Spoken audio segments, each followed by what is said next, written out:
జగన్నాథ రథయాత్రను ప్రతి సంవత్సరం ఆషాఢమాసంలో అత్యంత వైభవంగా జరుపుకుంటారు. కాని ఈ రథయాత్ర వెనుక ఉన్న అసలు కారణమేమిటి? పురీక్షేత్రంలో కొలువయున్న శ్రీ జగన్నాథుడు స్వయంగా శ్రీకృష్ణ భగవానుడే. ఆయనతో పాటు బలరాముడు, సుభద్రాదేవి కూడా ఉంటారు. జగన్నాథుడు అంటే జగత్తుకు నాథుడు అనే అర్థం. ఆయన అందరికీ సమానంగా కరుణ చూపించే పరమాత్మ. ఒకసారి ద్వారకలో శ్రీకృష్ణుడు వృందావనంలోని రాధారాణి గోపికల అపూర్వ ప్రేమను స్మరించాడు. ఆ దివ్య ప్రేమభావంలో ఆయన కళ్లలో ఆనందబాష్పాలు ఉప్పొంగాయి. ఆయన రూపం అపూర్వమైన ప్రేమానందంతో మారిపోయింది. అదే సమయంలో బలరాముడు, సుభద్రాదేవి కూడా ఆ దివ్య భావంలో మునిగిపోయారు.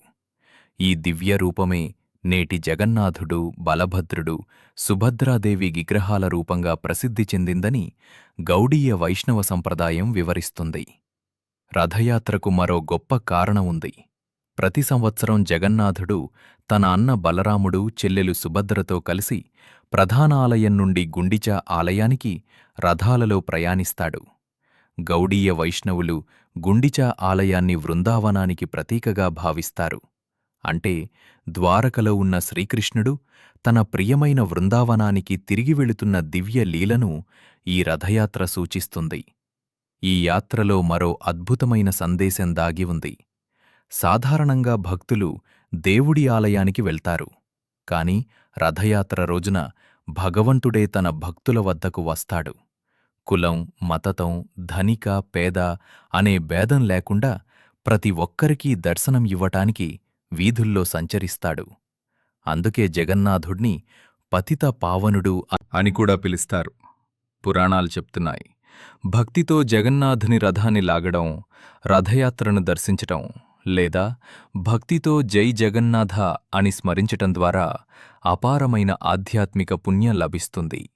అయితే అంతకంటే గొప్ప ఫలం మన హృదయంలో భగవంతుని పట్ల స్వచ్ఛమైన భక్తి, ప్రేమ పెరగడం. అందుకే జగన్నాథ రథయాత్ర కేవలం ఒక పండుగ కాదు, అది భగవంతుడు తన భక్తులను అనుగ్రహించటానికి స్వయంగా వారి మధ్యకు వచ్చే దివ్య కరుణాయాత్ర. ఈ మహోత్సవం మనకు ఒక గొప్ప సందేశాన్ని ఇస్తుంది. భగవంతుడిని ప్రేమతో పిలిచే ప్రతి హృదయంలో ఆయన నివసిస్తాడు. ఈ వీడియో మీకు నచ్చితే లైక్ చేయండి. మీ కుటుంబ సభ్యులు మరియు స్నేహితులతో షేర్ చేయండి. శ్రీకృష్ణుని మహిమలను తెలుసుకోవడానికి మా హరే కృష్ణ తెలుగు ఛానల్ను తప్పకుండా సబ్స్క్రైబ్ చేయండి.